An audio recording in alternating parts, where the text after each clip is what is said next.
You can spin up a cloud environment in seconds, but that speed makes it easy to accidentally leave the tap running, accumulating invisible financial waste. Engineers are measured on shipping features, not auditing invoices. So without a centralized system to track who is spending what, the speed of development naturally outpaces your financial oversight. To see what that looks like in practice, look at this breakdown of a typical $8,400 monthly AWS bill. Over $2,100 of it, about 26%, is pure waste, paying for abandoned or oversized resources. You likely know your own bill carries some of this bloat, but you face a very real dilemma. You cannot risk taking down a live production application just to shave a few dollars off the monthly invoice. The most common mistake here is a scattershot approach. Asking your engineering team to randomly go cut costs wastes valuable hours hunting down $5 savings, resulting in a negative return on their time. To avoid burnout, you need a strict prioritization framework, an effort versus impact matrix. Every cut must be weighed carefully. On the horizontal axis, you balance engineering time and downtime risk. On the vertical axis, you measure the actual dollars saved. By filtering your options through this lens, you can sequence your hack plan, starting with actions that carry zero operational risk and moving up to major strategic commitments. Strategy 1 is killing ghost infrastructure. These are the forgotten resources left behind after a project ships: unattached EBS volumes, unassociated Elastic IPs, and idle NAT gateways. They bleed cash silently. A single idle NAT gateway can cost you $200 a month while processing absolutely zero traffic. We plot Strategy 1 firmly in the low-effort, low to medium impact quadrant. Identifying and deleting these resources takes almost no time, and the financial returns appear on your next bill. Strategy 2 is the GP2 to GP3 storage migration. AWS allows you to convert older general-purpose storage volumes to the newer GP3 standard, which cuts storage costs by 20% while maintaining IOPS performance. Because it requires a simple script and carries zero architectural risk, Strategy 2 sits squarely in the low-effort, high-impact zone. These first two steps will give you immediate cash flow relief. However, they only clean up surface-level messes, rather than solving the systemic architectural inefficiencies that generated the bloat in the first place. That brings us to Strategy 3, implementing automated lifecycle policies for your data. Over time, manual backups and old data compound.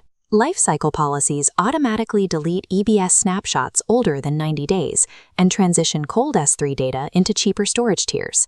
This lands exactly in the middle of our matrix. The technical implementation is straightforward, but it requires medium effort to ensure your automated deletion rules align perfectly with corporate compliance and data retention policies. Putting these rules in place prevents future bloat. You shift cost control from a reactive manual chore into a proactive systemic safeguard. Strategy 4 tackles the heavy lifters, right-sizing your compute and database instances using tools like AWS Compute Optimizer. This chart shows exactly why this step is necessary. Notice the massive vertical gap between the straight line representing the server capacity you pay for and the fluctuating line showing your actual peak demand. That gap is expensive. Oversized EC2 servers and RDS databases typically account for 20 to 40% of total compute spend, making this your largest physical target for reducing the bill. But it lands in the high-effort, high-impact quadrant for a reason. Changing instance types requires deep engineering testing and usually involves brief downtime, so the operational risk is real. Finally, Strategy 5 introduces strategic commitments, such as savings plans and reserved instances. These offer the largest dollar discounts in exchange for locking in compute usage for a multi-year term. This represents the highest financial yield on the matrix. It sits at the furthest point on both axes because it requires long-term lock-in to achieve maximum discounts. Achieving these high-margin returns requires you to choose between two hard paths: deep engineering validation to downsize your architecture, or rigid multi-year financial contracts. Before you sign a multi-year contract, you must follow the golden rule of FinOps. Optimize your usage before you optimize your rates. This maps out the 4 pillars of cloud financial management.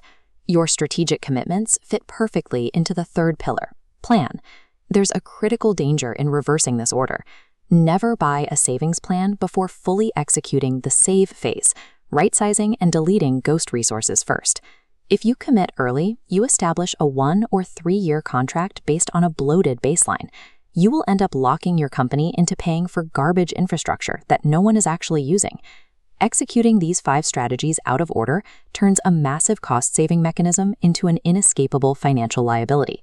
How you proceed from here depends entirely on your organizational maturity. We divide execution into 2 distinct paths. If you are a bootstrapped startup or an SMB, focus your engineering team exclusively on strategies 1, 2, and 3 today. This creates a risk-free reduction in your cash burn, cutting deep into that 26% waste we identified earlier.